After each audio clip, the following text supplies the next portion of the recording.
بسم اللہ الرحمن الرحیم الحمدللہ رب العالمین وصلی اللہ علی محمد وآلہ طاہرین ولعنۃ اللہ علی اعدائہم اجمعین الی قیام یوم الدین۔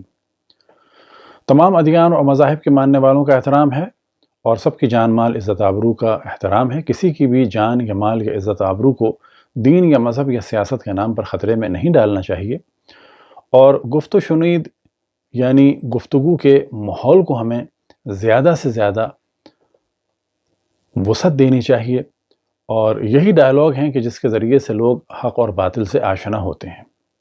تمام اہل سنت مسلمان ہیں، ان کی جان مال عزت آبرو کا احترام ہے، ہمارے بھائی ہیں، ان کے قدم ہمارے سر آنکھوں پر، لیکن ان کے علماء کا معاملہ الگ ہے۔ ان کے علماء چاہے دیوبندی ہوں وہ بریلویوں کو مسلمان نہیں سمجھتے، چاہے بریلوی ہوں وہ دیوبندیوں کو نہیں سمجھتے، یہ لوگ دونوں اہل حدیث کو نہیں سمجھتے، اہل حدیث ان دونوں کو نہیں سمجھتے، اور یہ تینوں مل کے شیعوں کے بارے میں بھی الٹی سیدھی باتیں کرتے ہیں۔ اور انہی میں سے بعض دفعہ کا اعتراض کیا جاتا ہے کہ ہم جناب عائشہ کو صدیقہ کیوں نہیں کہتے؟ تو اس کا مختصر ترین جواب یہ ہے کہ قرآن نے انہیں صدیقہ کہنے سے منع کیا ہے، اور اگر کوئی انہیں صدیقہ کہتا ہے کم علمی کی بنیاد پر تو کوئی بات نہیں، لیکن اگر کوئی ہماری گفتگو کو سننے کے بعد اور قرآن کو جاننے کے بعد انہیں صدیقہ کہے تو وہ قطعاً اللہ اور اللہ کے رسول صلی اللہ علیہ وآلہ وسلم کے مقابلے میں کھڑا ہوتا ہے۔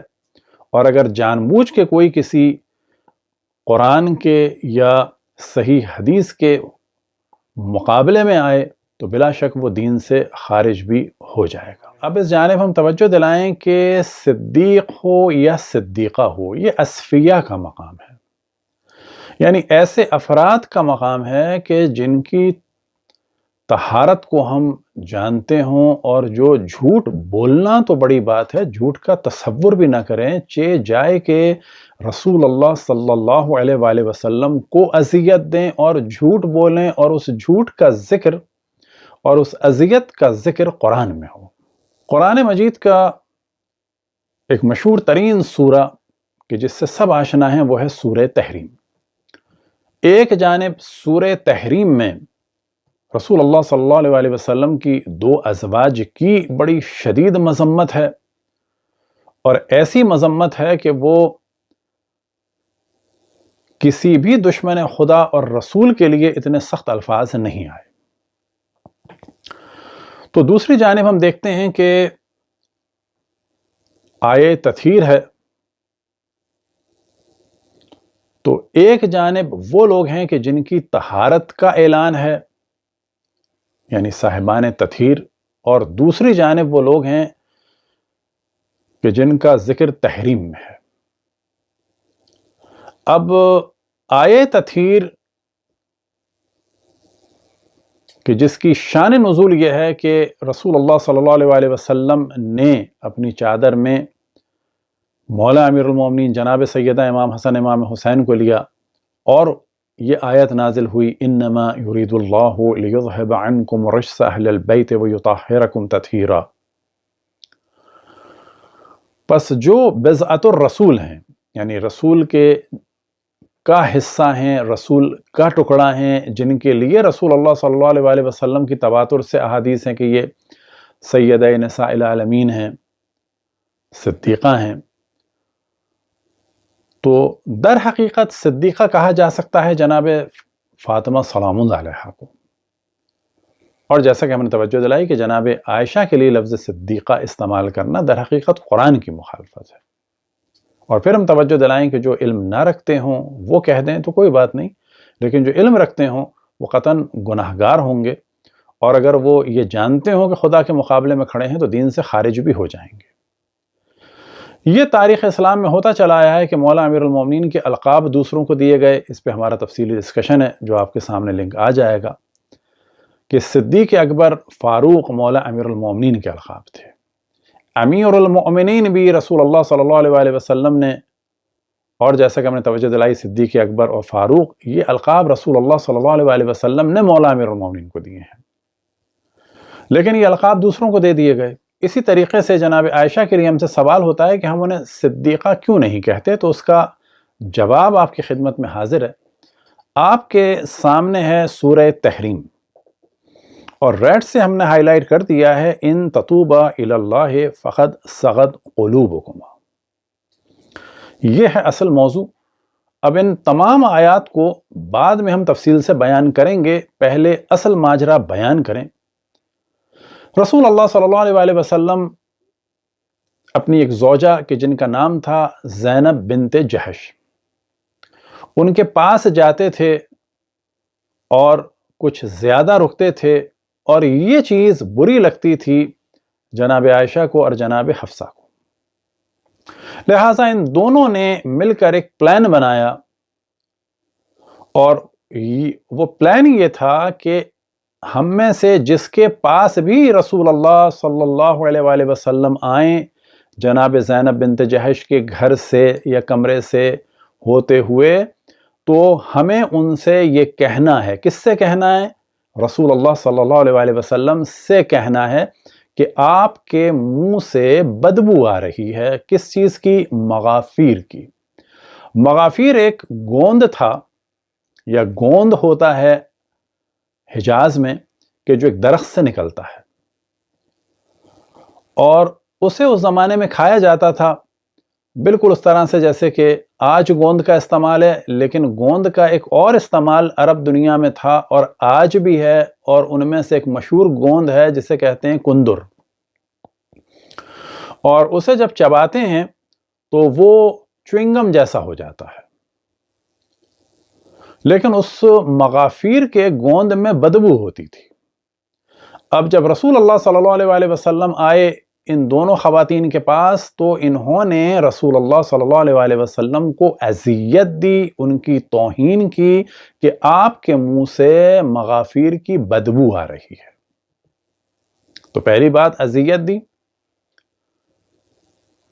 پھر دوسری بات یہ کہ توہین کی، تیسری بات جو سب سے اہم ہے کہ جو ہمارا موضوع ہے کہ انہوں نے جھوٹ بولا۔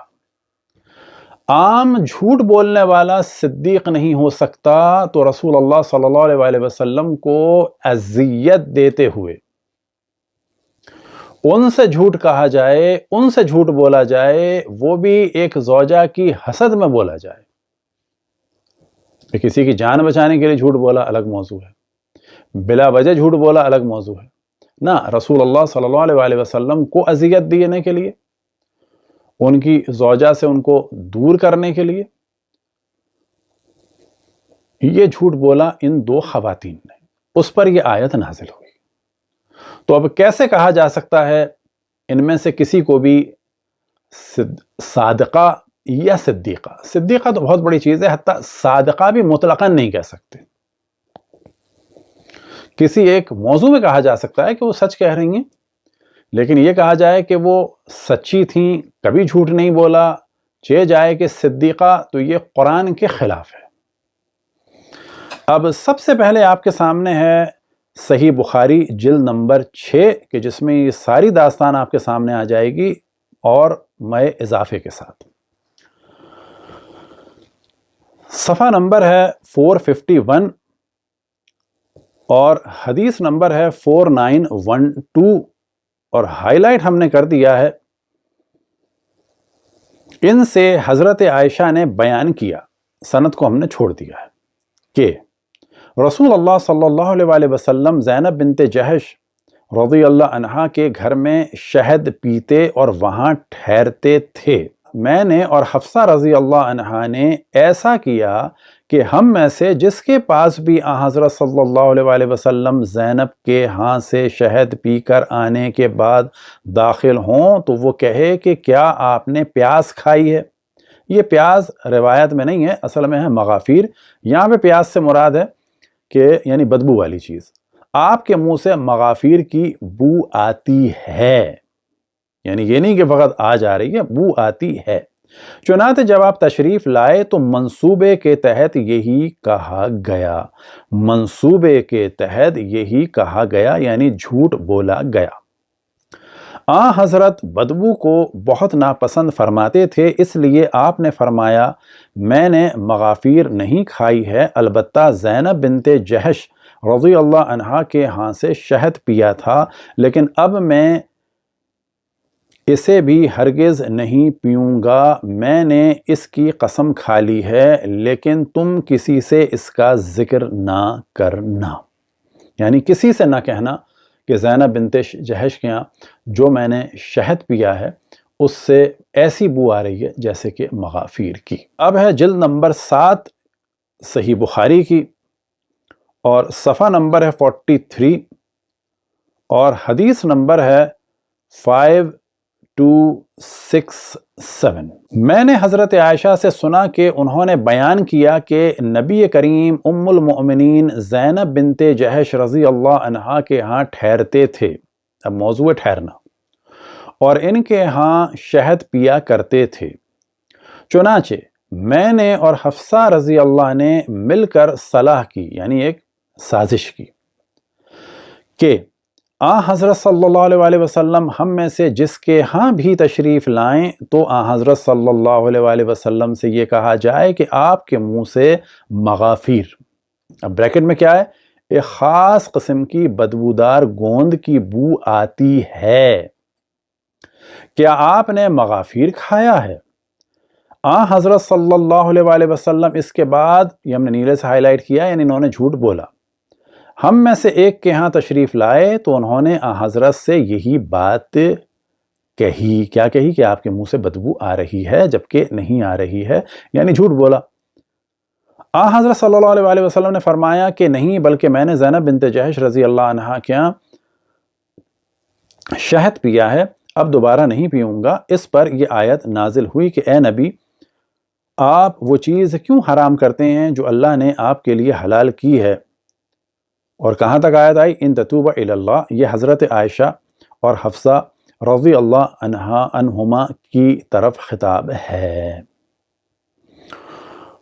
وَإِذَا سَرَّ النَّبِيُّ إِلَىٰ بَعْضِ أَزْوَاجِهِ، کہ آپ نے ایک اپنی زوجہ سے کہا، یہ پوری ایک روایت کا حصہ کہ یہ جناب حفصہ کے لیے ہے۔ اب صرف ہم بخاری ہی کی روایتیں بیان کر رہے ہیں، جلد نمبر 8 اور حدیث صفحہ نمبر ہے 111 112، حدیث نمبر ہے 6691۔ اب یہاں پر بھی یہی ہے، حضرت عائشہ رضی اللہ عنہا سے سنا کہ وہ کہتی تھیں کہ نبی کریم صلی اللہ علیہ وسلم ام المؤمنین حضرت زینب، ام المؤمنین بریکٹ میں ہے، زینب بنت جہش رضی اللہ عنہ کے ہاں رکتے تھے۔ اصل پرابلم تھا کہ کیوں رکے ہیں، اور شہد پیتے تھے۔ پھر میں نے اور حفصہ نے عہد کیا کہ ہم میں سے جس کے پاس بھی حضرت آئیں تو وہ کہیں کہ حضرت کے منہ سے مغافیر کی بو آتی ہے، یعنی رسول اللہ صلی اللہ علیہ وسلم سے جھوٹ بولیں، ان کو اذیت دیں، ان پر تہمت لگائیں کہ آپ کے منہ سے بدبو آتی ہے، اور یہ پہلے بیان ہو گیا روایات میں کہ ان کو بدبو انتہائی ناپسند تھی۔ آپ نے مغافیر تو نہیں کھائی، چنانچہ حضرت جب ایک کے ہاں تشریف لائے تو انہوں نے یہی بات آپ سے پوچھی، یعنی آپ کے منہ سے بدبو آ رہی ہے۔ صحیح بخاری جلد نمبر 6 اور حدیث نمبر ہے 4913۔ اب یہ آیات کن کے لیے نازل ہوئیں تو حضرت ابن عباس بیان کرتے ہیں کہ میں نے جناب عمر سے پوچھا اور 1 سال انتظار کیا، اور سوال کیا کیا؟ امہات المومنین میں وہ کون 2 عورتیں تھیں جنہوں نے نبی کریم کے لیے متفقہ منصوبہ بنایا تھا؟ من اللتان تظاہرتا، اب تظاہرہ بعد میں بھی لفظ آئے گا اور قرآن مجید میں بھی ہے، اور اس پر ہم ڈسکشن کریں گے کہ یہ ہے مل جھل کر ایک سازش کرنا، پلان کرنا، بالکل ویسے ہی جیسے کہ اردو میں کہا جاتا ہے مظاہرہ کرنا، یعنی مل جھل کر ایک کام کیا جائے۔ امہات المومنین میں وہ کون 2 عورتیں تھیں جنہوں نے نبی کریم صلی اللہ علیہ وسلم کے لیے متفقہ منصوبہ بنایا تھا؟ انہوں نے بتایا کہ حفصہ اور عائشہ تھیں۔ کس نے بتایا؟ نہیں، جناب عمر نے۔ اب یہ روایت طویل ہے، بعد میں وہ کہتے ہیں جناب عمر کہ ایک دفعہ میری بیگم نے کسی معاملے میں مجھے مشورہ دیا، تو انہوں نے جواب دیا معاملہ مجھ سے متعلق ہے، تم اس میں دخل دینے والی کون ہوتی ہو؟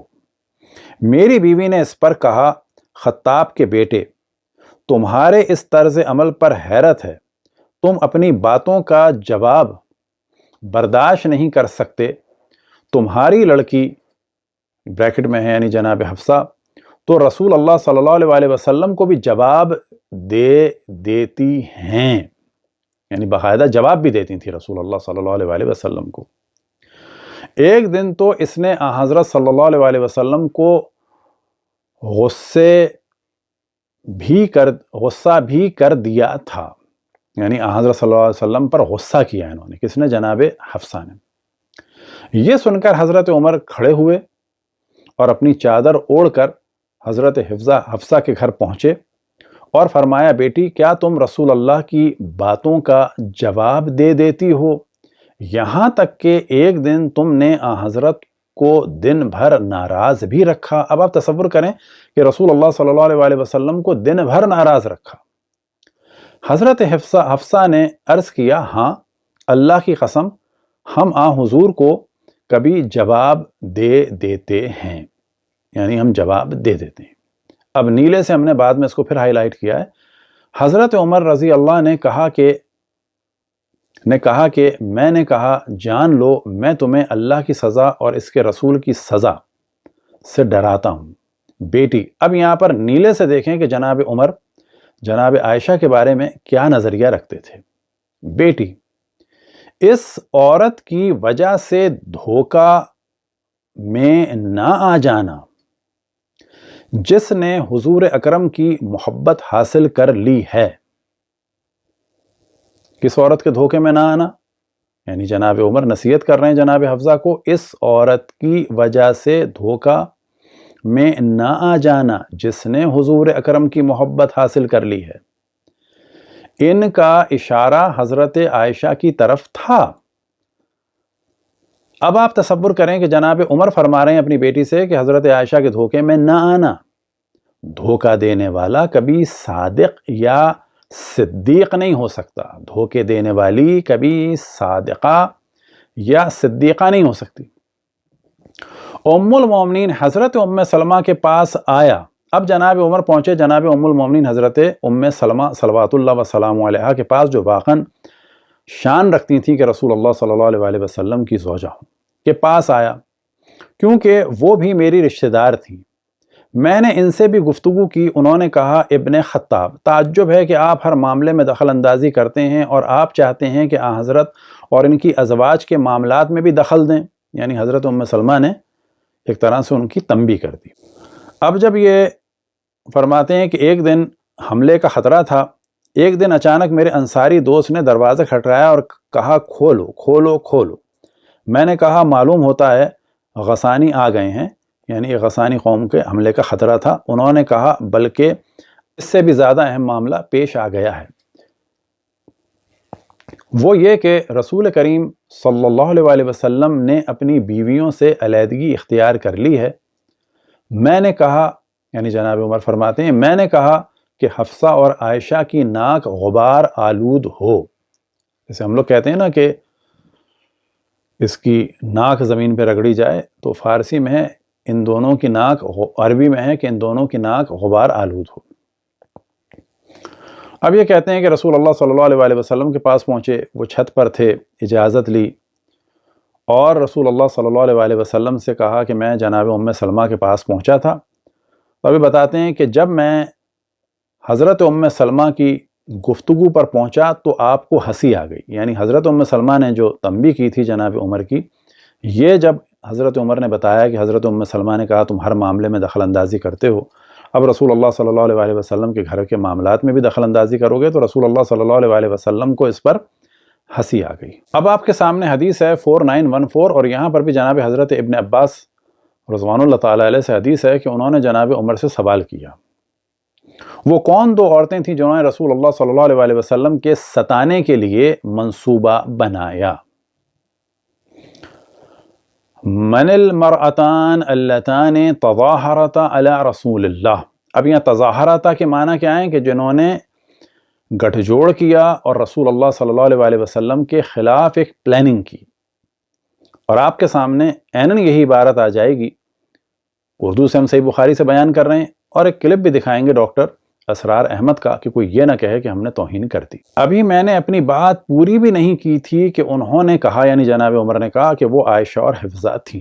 اے دونوں بیوی ہوں، اگر تم اللہ کے سامنے توبہ کر لو گی تو بہتر ہے، تمہارے دل اس غلط بات کی طرف جھک گئے ہیں۔ اب ان تظاہر علیہ کا کیا ترجمہ کیا ہے؟ یعنی اگر نبی کے مقابلے میں تم روز نیا حملہ کرتی رہیں۔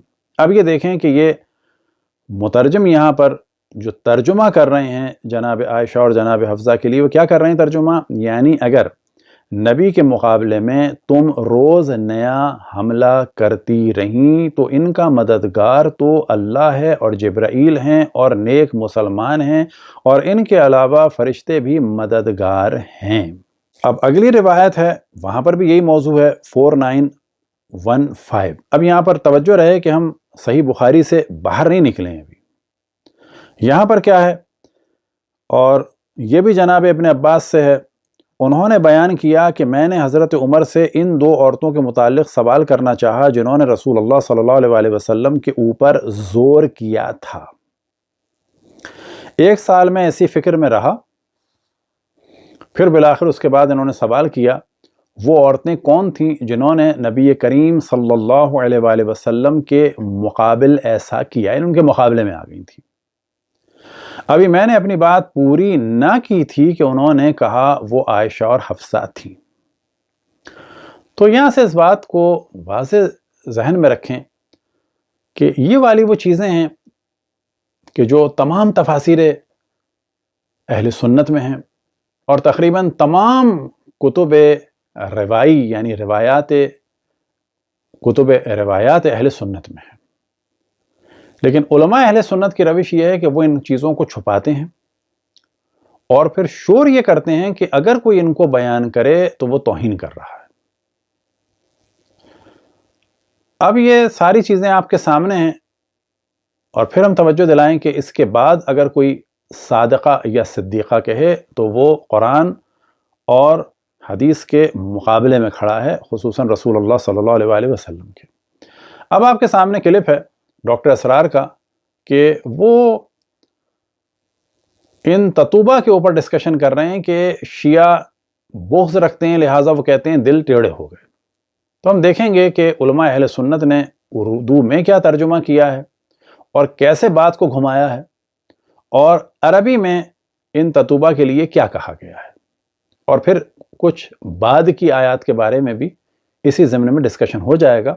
اور اسی وجہ سے ہم نے پہلے ان تمام آیات کو نہیں پڑھا، کیونکہ ضمناً اب یہ سب آیات آ جائیں گی کہ جن کا تعلق اس واقعے سے ہے۔ تو انہوں نے ان تتوبہ الی اللہ، اگر تو اب تم دونوں اللہ کی جناب میں توبہ کرو، فقط صغت قلوبکما، اس کا ترجمہ کیا تو تمہارے دل ٹیڑھے ہو چکے ہیں۔ یہ اہل تشیع کا ترجمہ ہے، ازواج مطہرات سے انہیں بالعموم قد ہے، حضرت عائشہ سے بہت سخت ہے، لیکن یہ عام ازواج مطہرات سے۔ اس کا ترجمہ صحیح یہ ہے کہ اگر تم اللہ کی جناب میں توبہ کرو تو تمہارے لیے یہی مناسب ہے، اور تمہارے دل تو مائل ہو چکے ہیں۔ آپ کے سامنے ترجمہ ہے ڈاکٹر طاہر القادری صاحب کا۔ اب پورا معاملہ بخاری سے آپ کے سامنے آ گیا، اب آپ تدویق کریں اس پورے واقعے کی سورہ تحریم کے ضمن میں کہ جو قرآن کا سورہ نمبر ہے 66۔ اے نبی، آپ خود کو اس چیز یعنی شہد کے نوش کرنے سے کیوں منع فرماتے ہیں جسے اللہ نے آپ کے لیے حلال فرما رکھا ہے؟ اب کیوں منع کیا؟ کیونکہ ان خواتین نے جھوٹ بولا۔ آپ اپنی ازواج کی دلجوئی فرماتے ہیں اور اللہ بڑا بخشنے والا نہایت مہربان ہے۔ اے مومنو، بے شک اللہ نے تمہارے لیے تمہاری قسموں کا کفارہ دے کر کھول ڈالنا مقرر فرما دیا ہے، اور اللہ تمہارا مددگار و کارساز ہے، اور وہ خوب جاننے والا بڑی حکمت والا ہے۔ اور جب نبی مکرم صلی اللہ علیہ وآلہ وسلم نے اپنی ایک زوجہ سے ایک رازدارانہ بات ارشاد فرمائی، کیا بات؟ کہ یہ کسی سے نہ کہنا، یہ بدبو والی بات۔ پھر جب وہ اس بات کا ذکر کر بیٹھیں اور اللہ نے نبی پر اسے ظاہر فرمایا تو نبی صلی اللہ علیہ وآلہ وسلم نے انہیں اس کا کچھ حصہ بتایا، یعنی ان سے کہا کہ سب کچھ مجھے پتا ہے کہ تم لوگ کیا کر رہی ہو، تم کیا کر رہی ہو۔ اور کچھ حصہ بتانے سے چشم پوشی فرمائی۔ پھر جب نبی نے صلی اللہ علیہ وسلم نے انہیں اس کی خبر دی کہ آپ راز افشاں کر بیٹھی ہیں تو وہ بولی آپ کو کس نے بتایا ہے؟ نبی صلی اللہ علیہ وسلم نے فرمایا کہ مجھے بڑے علم والے بڑی آگاہی والے رب نے بتا دیا ہے۔ اب یہاں پر وہ اصل آیات ہیں۔ ان تتوبا الی اللہ فقد صغت قلوبکما، اگر تم دونوں اللہ کی بارگاہ میں توبہ کرو تو تمہارے لیے بہتر ہے، یہ بریکٹ میں ہے، توبہ کرو۔ اب یہاں پر ذہن میں رہے کہ یہاں پر کہا گیا ہے کہ توبہ کر لو، لیکن کسی بھی آیت میں اور روایات میں نہیں ہے کہ انہوں نے توبہ کر لی۔ اسی طریقے سے عموماً قرآن مجید میں فتاب علیہ آتا ہے کہ اللہ نے توبہ قبول کر لی، تو وہ بھی نہیں ہے، صرف توبہ کا حکم ہے، انہوں نے توبہ نہیں کی۔ یہ بالکل واضح سی بات ہے کیونکہ اس کے بعد آ رہا ہے وَإِن تَظَاهَرَ۔ تو اب ترجمہ آپ کے سامنے، اگر تم دونوں اللہ کی بارگاہ میں توبہ کر لو کیونکہ تم دونوں کے دل ایک ہی بات کی طرف جھک گئے ہیں۔ اب آپ نے دیکھا کلپ میں ڈاکٹر اسرار نے کہا کہ شیعہ ترجمہ کرتے ہیں کہ دل ٹیڑھے ہو چکے ہیں۔ اب کوئی چیز ٹیڑھی ہو جائے تو اس کو آپ ہندی میں کہہ سکتے ہیں کہ یہ چیز ٹیڑھی ہو گئی۔ اب انہوں نے عربی میں کہہ دیا کہ ایک طرف مائل ہو گیا ہے۔ مثال کے طور پر اگر لوہا ہے تو اس کو اگر آپ ایسے موڑ دیں تو کہا جائے گا ٹیڑھا ہو گیا، لیکن اس کو عربی میں آپ کہیں تو کہا جائے گا کہ یہ اس طرف مائل ہو گیا، تو نتیجہ وہی ہے، ٹیڑھا ہو گیا۔ یعنی چیز سیدھی ہونی چاہیے تھی، انسان کو صراط مستقیم پہ چلنا چاہیے تھا تو مستقیم رہتا اور صادق رہتا، لیکن جب وہ ادھر مائل ہو گیا اس کا مطلب ہے ٹیڑھی راہ پہ چلا گیا۔ تو یہاں پر آپ دیکھیں کہ یہ بظاہر پڑھے لکھے ہونے کا دعویٰ کرنے والے ڈاکٹر اسرار کس طریقے سے لفظ ٹیڑھے کو شیعوں پہ ڈال دیتے ہیں اور مائل کا ذکر کر کر جو ہے وہ اپنے ایک جانب مائل ہو کر نکل جاتے ہیں، کیونکہ ان کو رسول آل رسول کا دفاع تو کرنا نہیں ہے، سارا پرابلم ہی ان کے لیے رسول آل رسول ہیں، کیونکہ شاید ان کو دنیا سے نہیں جانا تھا لیکن بالآخر چلے گئے۔ تو دوبارہ ترجمہ بیان کرتے ہیں، اگر تم دونوں اللہ کی بارگاہ میں توبہ کرو کیونکہ تم دونوں کے دل ایک ہی بات کی طرف جھک گئے ہیں، تتوبہ جھک گئے ہیں، اگر تم دونوں نے اس بات پر ایک دوسرے کی اعانت کی، یعنی ایک دوسرے کے ساتھ مل گئیں، تو یہ نبی مکرم کے لیے باعث رنج ہو سکتا ہے، یہ بریکٹ میں ہے۔ سو بے شک اللہ ہی ان کا دوست اور مددگار، اور جبرائیل اور صالح مومنین بھی، اور اس کے بعد سارے فرشتے بھی ان کے مددگار ہیں۔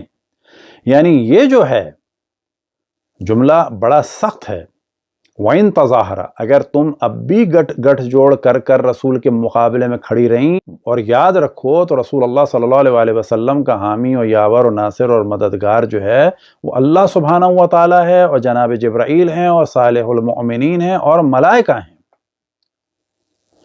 پھر اس کے بعد واضح کہا جا رہا ہے عصا ربہ ان طلقکن، اگر وہ تمہیں طلاق دے دیں۔ اب یہاں پہ کنہ آیا ہے، دو نے یہ جرم کیا ہے لیکن سب کو یہاں پر کہہ دیا گیا ہے کہ سب اس بات کی جانب توجہ دیں کہ اگر رسول اللہ صلی اللہ علیہ وسلم تمہیں طلاق دے دیں تو اللہ سبحانہ و تعالیٰ ان کے بدلے میں، اب کیا ترجمہ ہے، اگر وہ تمہیں طلاق دے دیں تو عجب نہیں کہ ان کا رب انہیں تم سے بہتر ازواج بدلے میں عطا فرما دے، تم سے بہتر۔ اب وہ تم سے بہتر کیا ہوں گی؟ مسلماتن، یعنی تابع ہوں گی، فرما بردار ہوں گی، مومنات، ایماندار ہوں گی، قانتات، اطاعت گزار ہوں گی، طائبات، توبہ شعار ہوں گی، عابدات یعنی عبادت گزار ہوں گی، صائحات یعنی روزے دار ہوں گی، صائبات و ابکارا، یا ان میں سے کچھ بیوہ ہوں گی یا کواریاں ہوں گی، لیکن تم سے بہتر ہوں گی۔ اب خصوصاً جن کے لیے یہ کہا جا رہا ہے تو بات ہو گئی کہ وہ صحیح معنی میں فرما بردار بھی نہیں تھیں، صحیح معنی میں رسول اللہ صلی اللہ علیہ وسلم پر ایمان بھی نہیں تھا، کیوں کہا جا رہا ہے تم سے بہتر تمہیں دی جائیں، رسول اللہ صلی اللہ علیہ وسلم کو ملیں گی کہ جو مسلمات اور مومنات ہوں گی۔ تو یہ آیتیں بڑی سخت ہیں۔ اب آپ کے سامنے ترجمہ ہے ابو العلا مودودی صاحب کا، اور جو اصل ہے موضوع اس کو ہم نے ہائی لائٹ کر دیا ہے۔ اگر تم دونوں اللہ سے توبہ کرتی ہو تو یہ تمہارے لیے بہتر ہے، یہ تمہارے لیے بہتر ہے، یہ بریکٹ میں ہے، لیکن اصل کیا ہے آیت؟ ان تتوبا الی اللہ، اگر تم دونوں اللہ سے توبہ کرتی ہو۔ لیکن اب بعد میں کہیں قرآن میں ذکر نہیں ہے کہ انہوں نے توبہ کیا، نہ یہ ہے کہ تابا علیہ، کیونکہ تمہارے دل سیدھی راہ سے ہٹ گئے ہیں۔ اب دیکھیں، سیدھی راہ سے ہٹ گئے ہیں یعنی بھٹک گئے، سیدھی راہ سے ہٹ گئے یعنی گمراہ ہو گئی ہیں۔ لیکن کیا کہا جا رہا ہے کہ شیعہ توہین کر رہے ہیں کیونکہ کہہ رہے ہیں دل ٹیڑھے ہو گئے ہیں، جبکہ اگر اس کا ترجمہ سغت کا ہندی میں کیا جائے تو ٹیڑھا ہی آئے گا، اور اگر عربی میں کر دیا جائے تو مائل کر دیا۔ انہوں نے کیا کیا کہ ہٹ گئے، یعنی صراط مستقیم پہ نہیں رہے، سیدھی راہ سے ہٹ گئے یعنی یہ صراط مستقیم پہ نہیں رہیں۔ اب جب یہ خواتین صراط مستقیم پہ نہیں رہیں تو ہم سے کیا شکوہ کیا جا رہا ہے کہ ہم انہیں صدیقہ کیوں نہیں کہتے یا ان سے دین کیوں نہیں لیتے؟ کیونکہ ایک جانب یہ ہیں کہ جن کے لیے آیے تحریم میں اتنی مذمت، سورہ تحریم میں اتنی مذمت ہوئی ہے، ہم ان سے دین لیتے ہیں کہ جن کی تعریف آیے تطہیر میں ہوئی ہے۔ اور اگر نبی کے مقابلے میں تم نے جتھا بندی کی، وَإِن تَظَاهَرَا، یہی اردو کے مظاہرے والا، اگر تم دونوں نے مظاہرے کیے، اس کا ترجمہ انہوں نے کیا کیا موضوع کے سامنے، اگر نبی کے مقابلے میں، اب نبی سے مقابلہ ہو رہا ہے، ان کے خلاف یہ کام ہو رہا ہے، تو کہاں سے صدیقہ کہا جا سکتا ہے؟ اور اگر نبی کے مقابلے میں تم نے جتھا بندی کی تو جان رکھو کہ اللہ اس کا مولا ہے، اور اس کے بعد جبرائیل اور تمام صالح اہل ایمان اور سب ملائکہ اس کے ساتھی اور مددگار ہیں۔ یعنی تم دو ایک جانب ہوگی اور اللہ اور جناب جبرائیل اور تمام مومنین اور تمام ملائکہ ایک جانب۔ اتنی بڑی بات نہ کبھی شداد سے کی ہے اللہ سبحانہ وتعالیٰ نے، نہ نمرود سے کی ہے، نہ فرعون سے کی ہے، نہ ہی حتیٰ ابو لہب سے کی ہے۔ اب اس کے بعد ہے بعید نہیں کہ اگر تم سب بیویوں کو طلاق دے دیں تو اللہ ایسی بیویاں تمہارے بدلے میں عطا فرما دے جو تم سے بہتر ہوں، اور تم سے بہتر کیا ہوں گی؟ سچی مسلمان، با ایمان، اطاعت گزار، توبہ گزار، عبادت گزار اور روزے دار، خواہ شوہر دیدہ ہوں یا باکرہ ہوں، تم سے بہتر ہوں گی۔ تم سے بہتر کیا؟ سچی مسلمان، با ایمان۔ اب آپ کے سامنے ترجمہ ہے کنز الایمان، یہ ترجمہ ہے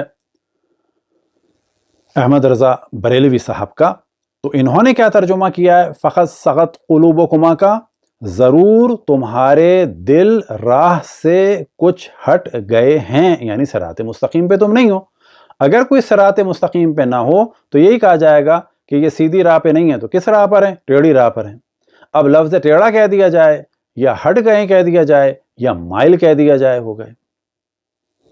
اس کے بعد ان کا رب قریب ہے کہ اگر تمہیں طلاق دے دیں تو انہیں تم سے بہتر بیویاں بدل دے گا، تم سے بہتر۔ وہ بہتر کون ہوں گی؟ اطاعت والیاں، ایمان والیاں۔ اس سے پتہ چلا کہ ان کی اطاعت بھی کما حقہ نہیں تھی کہ جو ایک نبی کی بیوی کی ہونی چاہیے، اور ایمان اور باقی صفات بھی نہیں تھے۔ اب ہم دیکھتے ہیں کہ یہی والا موضوع ان تتوبہ کے بارے میں باقی اور علماء تفاسیر میں کیا کہتے ہیں۔ آپ کے سامنے تفسیر الخطیب شربینی ہے، جلد نمبر ہے 4 اور صفحہ نمبر ہے 355۔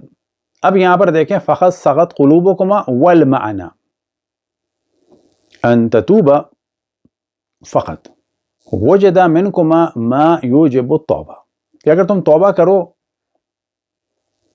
کیونکہ تم سے ایک ایسی چیز سرزد ہوئی ہے کہ جس کے بعد توبہ کرنی چاہیے۔ اب وہ کیا چیز ہے؟ وَهُوَ مَيْلُ قُلُوبِكُمَا عَنِ الْوَاجِبِ فِي مُخَالِفَةِ رسول اللہ، کہ تمہارے دل پھر گئے ہیں ایک واجب کام سے، اور وہ کیا ہے؟ مخالفت اطاعت تھی، مخالفت رسول اللہ میں چلی گئی۔ تو یہاں پہ پتہ چلا کہ رسول اللہ صلی اللہ علیہ وسلم کی مخالفت میں چلی گئی تھی۔ مخالفت کیا؟ فی حب ما یحب و کراہت ما یکرہ۔ ہونا یہ چاہیے تھا ایک نبی کی بیوی کے لیے کہ جس چیز کو رسول اللہ صلی اللہ علیہ وسلم پسند فرمائیں، ایک مومن کی علامت یہی ہے، تو وہ بھی اس کو پسند فرمائیں، اور جس چیز کو رسول اللہ صلی اللہ علیہ وسلم برا سمجھیں تو وہ بھی برا سمجھیں، لیکن انہوں نے ایسا نہیں کیا۔ وسغت کے کیا معنی ہے؟ مالت وزاغت عن الحق۔ سغت کے کیا معنی ہے؟ کہ حق سے ہٹ گئیں۔ سغت الی الحق ہوتا تو کہا جاتا حق کی جانب چلی گئیں، عن الحق یعنی حق سے پھر گئیں۔ الجامع لاحکام القرآن، قرطبی کی، اور جلد نمبر ہے 9 اور صفحہ نمبر ہے 142، اور یہاں پر بھی آپ دیکھیں فقط سغت قلوبکما ای زاغت ومالت عن الحق، بلکہ پہلے جو ہے موضوع کیا ہے؟ ان تتوبا الی اللہ، یعنی حفصہ و عائشہ، کہ یہ جو ہے کہ تم دونوں توبہ کرو، یہ کس سے کہا جا رہا ہے؟ یعنی عائشہ و حفصہ و عائشہ۔ وحثہما علی التوبہ علی ما کان منہما من المیل الی خلاف محبت رسول اللہ، اور ان سے کہا جا رہا ہے کہ توبہ کرو، علی ما کان منہما، کیونکہ جو انہوں نے کیا رسول اللہ صلی اللہ علیہ وسلم کے خلاف، کہ جو ان کی محبت کا تقاضا تھا اس کے برخلاف کام کیا۔ فقط سغت قلوبکما ای زاغت ومالت عن الحق، کہ سغت قلوبکما، تم دونوں کے دل سغت ہو گئے ہیں، کہ کیا مراد؟ یعنی حق سے پھر گئے ہیں۔ عون المعبود، یہ شرح سنن ابی داؤد جلد نمبر 9، اور یہاں پر بھی یہی ہے، ان تتوبا الی اللہ خطاب لحفظہ و عائشہ، کہ یہ جو ہے کہ تم دونوں توبہ کر لو، یہ کس سے خطاب ہے؟ حفصہ اور عائشہ سے۔ فقط سغت قلوبکما کے کیا معنی ہے؟ زاغت و مالت قلوبکما عن الحق و عن الواجب، کہ ان دونوں کے دل پھر گئے تھے، حق سے پھر گئے تھے، اور واجب کام سے پھر گئے تھے۔ واجب کام کیا تھا؟ کہ یہ خالص رہتی رسول اللہ صلی اللہ علیہ وسلم سے، اور جو وہ پسند کرتے تھے یہ بھی پسند کرتی، اور جو وہ برا سمجھتے تھے وہ اس کو برا سمجھتی، لیکن انہوں نے رسول اللہ سے مقابلہ کیا۔ وَإِن تَظَاهَرَ عَلَيْهِ فَإِنَّ اللَّهَ هُوَ مَوْلَاهُ۔ اب یہاں پر اگلی آیت کے بارے میں تفسیر کیا آ رہی ہے؟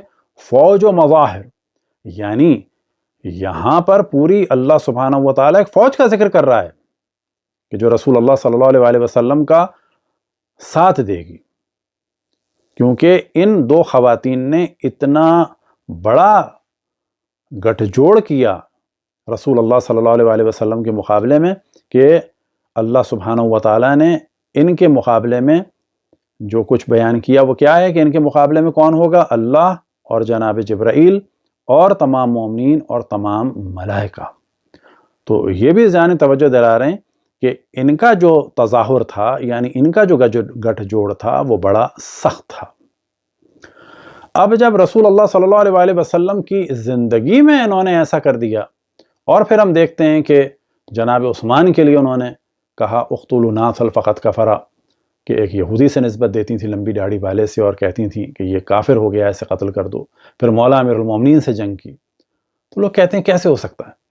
بابا قرآن جب کہہ رہا ہے کہ رسول اللہ صلی اللہ علیہ وسلم کے مقابلے میں یہ خواتین آ گئی تھیں، اور پھر اللہ سبحانہ و تعالیٰ نے ان سے توبہ کا کہا، لیکن توبہ قبول ہونے کا یا ان کی توبہ کرنے کا ذکر قرآن میں نہیں آیا۔ اب آپ کے سامنے تفسیر خازن جلد نمبر ہے 6، اور یہاں پر بھی یہی والا موضوع ہے۔ ان تتوبا الی اللہ یخاطب عائشہ و حفصہ ای من التعاون علی رسول اللہ، کہ ایک دوسرے سے تعاون کر رہی تھیں، ایک دوسرے کی مددگار تھیں رسول اللہ صلی اللہ علیہ وسلم کے خلاف، والایذاء لہ، اور رسول اللہ صلی اللہ علیہ وسلم کو اذیت دینے کے لیے۔ اب قرآن مجید میں کثرت سے بڑی سخت آیت ہے، والذین یؤذون اللہ ورسولہ، کہ اللہ اور رسول کو جو اذیت دیتے ہیں ان کے لیے کیا حکم ہے۔ فقد سغت قلوبکما ای زاغت ومالت عن الحق، کہ حق سے پھر گئی تھیں۔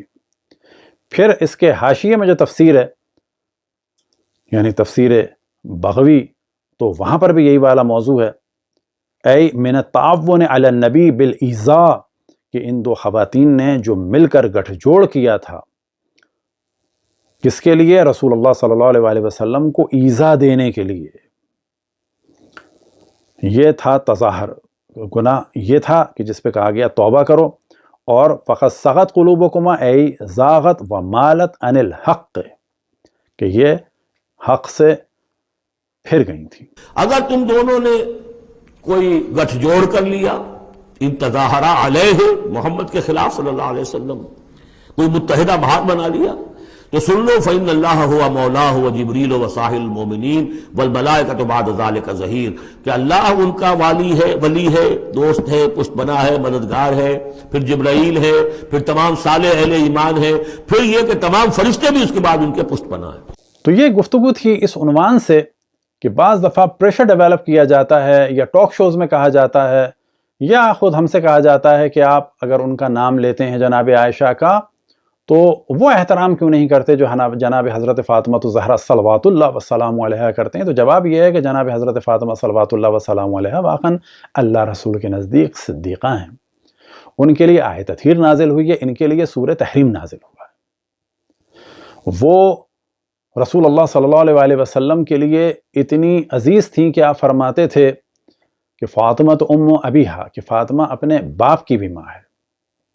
اور یہاں یہ عالم ہے کہ اللہ سبحانہ و تعالیٰ ارشاد فرما رہا ہے وَإِن تَتُوبَا، کہ اگر تم توبہ کر لو تو بہتر ہے، وَإِن تَظَاهَرَا، اور اگر تم یہ گٹھ جوڑ جاری رکھتی ہو، کہ جو خود علماء نے ترجمہ کیا ہے کہ ہر روز کی اذیت کا سلسلہ رکھتی ہو، تو پھر اللہ اور جناب جبرائیل اور تمام مومنین اور تمام ملائکہ تمہارے مقابلے میں۔ اب کیونکہ تمام ملائکہ مقابلے میں ہیں، اور پھر کیا ہے تمام مومنین، تو جو بھی مومن ہے اور جس کو بھی یہ بات ثابت نہ ہو کہ انہوں نے توبہ کی ہے، تو وہ اس حد تک ظاہر ہے کہ ان سے راضی نہیں ہو سکتا، کیونکہ وہ رسول اللہ صلی اللہ علیہ وآلہ وسلم کو اذیت دیتی تھی۔ یہی وجہ ہے کہ ہم ان سے دین نہیں لیتے، ہم دین لیتے ہیں ان سے کہ جن کی طہارت کا اعلان ہوا ہے، نہ ان سے کہ جنہیں توبہ کا حکم دیا اور پھر توبہ ثابت بھی نہیں ہے۔ دعا ہے کہ خداوند تبارک و تعالی تمام مسلمانوں کو مل جل کر اہل بیت علیہم السلام کے فضائل کو جاننے کی توفیق عطا فرمائے، اور یہ جاننے کی توفیق عطا فرمائے کہ رسول اللہ صلی اللہ علیہ وآلہ وسلم کی شہادت کیسے ہوئی، اور ان کی شہادت کے بعد ان کی آل کو، ان کے اہل بیت کو کیوں اتنا ظلم کا نشانہ بنایا گیا، کیوں ان کے تمام گھر والوں کو قتل کر دیا گیا۔ وصلی اللہ علی محمد وآلہ الطاہرین۔